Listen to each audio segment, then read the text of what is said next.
Good morning, student. Today is our day 12.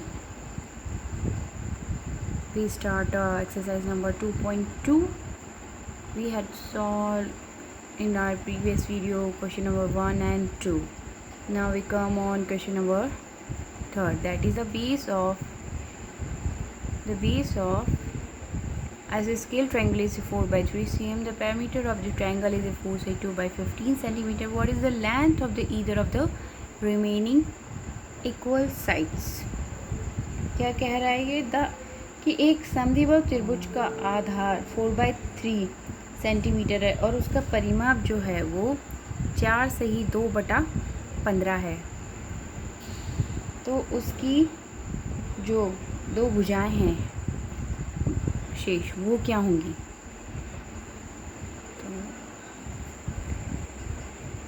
This is our isosceles triangle. Here base 4/3 cm. We have to find both these arms.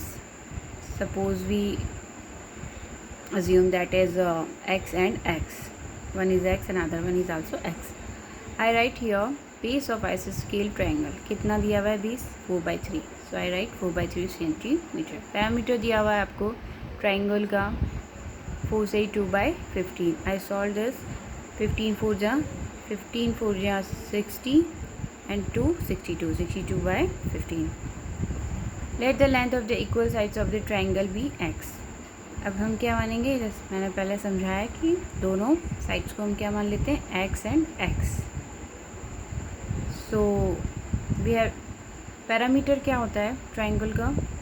तीनों arms को हम add कर देते हैं तो 4/3 plus x and given है 62/15 is a parameter of triangle.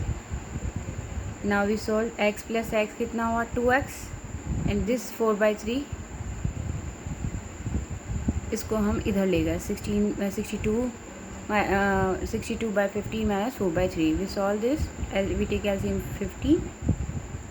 15 1 is 15. 62. 1 into 62 is 62. 5 times 5 4 is 20.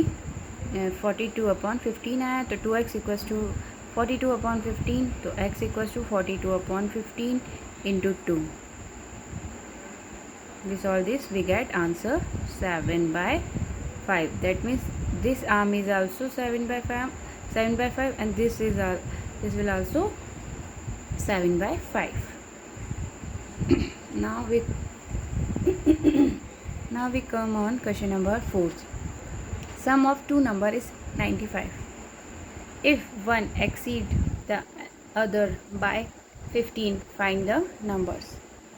दो संख्याओं का योग क्या दे रखा है इसने? 95 95.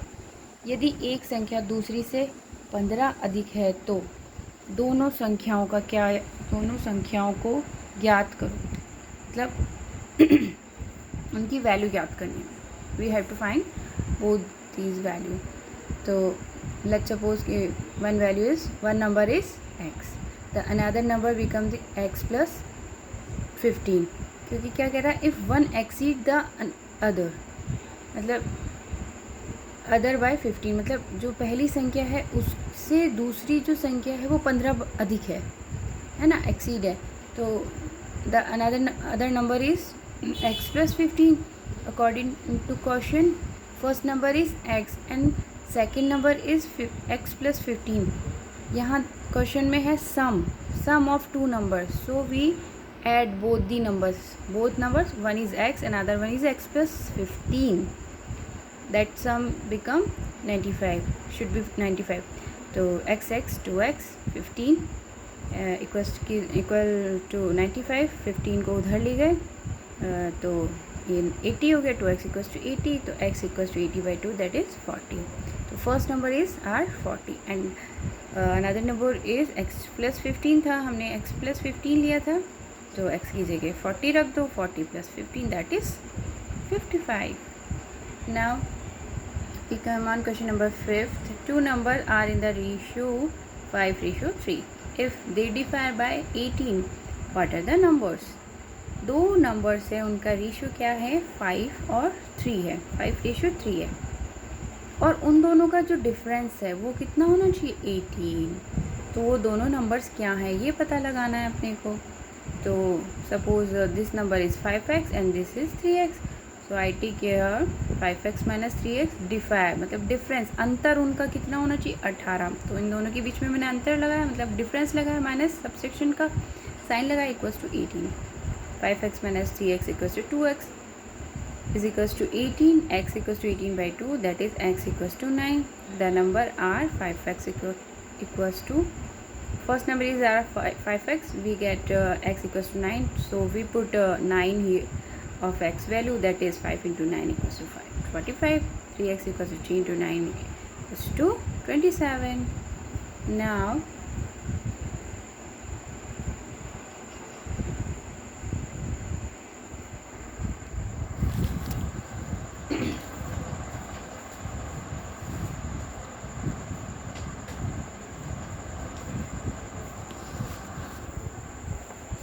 now we come on question number 6, that is three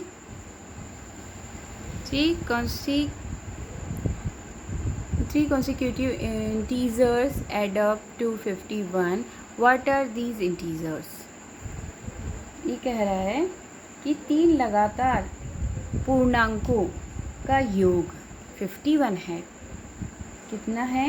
in 3 integers की जो सम है एडिशन है वो कितना होना चाहिए 51 होना चाहिए। तो वो इंटीजर्स क्या हैं, वो पूर्णांक क्या हैं? तो let's suppose let the 3 consecutive integers भी, फर्स्ट को मैंने x माना, सेकंड को मैंने x प्लस 2 माना और थर्ड को मैंने क्या माना x plus 1 and x plus 2। तो क्या बोल रहा है ये? ऐड मतलब एडिशन, तीनों का एडिशन है। तो first x plus 2 x plus 3, तीनों को एडिशन मतलब तीनों का ऐड कर दिया, तो हमें कितना चाहिए 51 equals to 51। Now x plus x यानी कि 3x प्लस 3 इक्वल्स टू 3 कैसे आया 2 और 1 3 equals to 51। 3x equals to 51 minus 3 that is 48। तो 3x equals to 48 that means x equals to 48 by 3 we get 16. Thus the integers are, first number is our 16, second number is x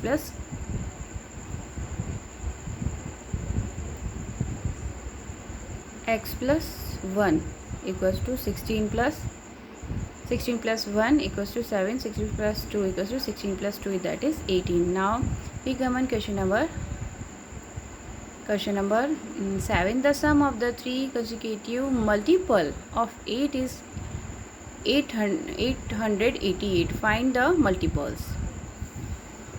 I translate in Hindi, that is 8 के 3 लगातार गुणजों का योग कितना है 888 है। तो उन गुणजों या उन मल्टीपल्स को ज्ञात करना है, find out, we have to find out those 3 numbers, those multiples. Let the 3 consecutive multiples of 8, मतलब 3 संख्याएं 8 के गुणज में होनी चाहिए, 8 के मल्टीपल में होनी चाहिए। तो first number I take 8x, second 8 multiply x plus 1 and third one is 8 multiply x plus 2। क्योंकि 8 के मल्टीप्लाई में लेना है ना, इसलिए मैंने 8 को कॉमन लिया है यहाँ पे। सम बोल रहा है क्वेश्चन में, क्या है द सम ऑफ 3, तो मैंने इन तीनों का सम कर दिया। I take sum of 3 number 8x plus 1 8x bracket plus 2 equals to 888। Now I solve this, 8 common लिया मैंने, x plus 1 x plus 2 equals to 888। x plus x यानी कि 3x और 1 और 2 3 इक्वल्स टू 888। 8 को इधर लेके चले गए डिवाइड में, है ना, तो क्या हो गया 3x plus 3 equals to 111। 3x equals to 111 minus 3 that is 3x equals to 108। तो x equals to 108 upon 3 that is 36। First number is 36, second number is 8। x plus 1 equals to 8 की जगह 8 और x की जगह मैंने 36 रखा है। 36 प्लस 1 37, 37 इंटू 8 किया तो 296, और जो अपना 8 मल्टीप्लाई x प्लस 2 आएगा उसकी वैल्यू आएगी 304. Thank you. If you like my video, please subscribe my channel.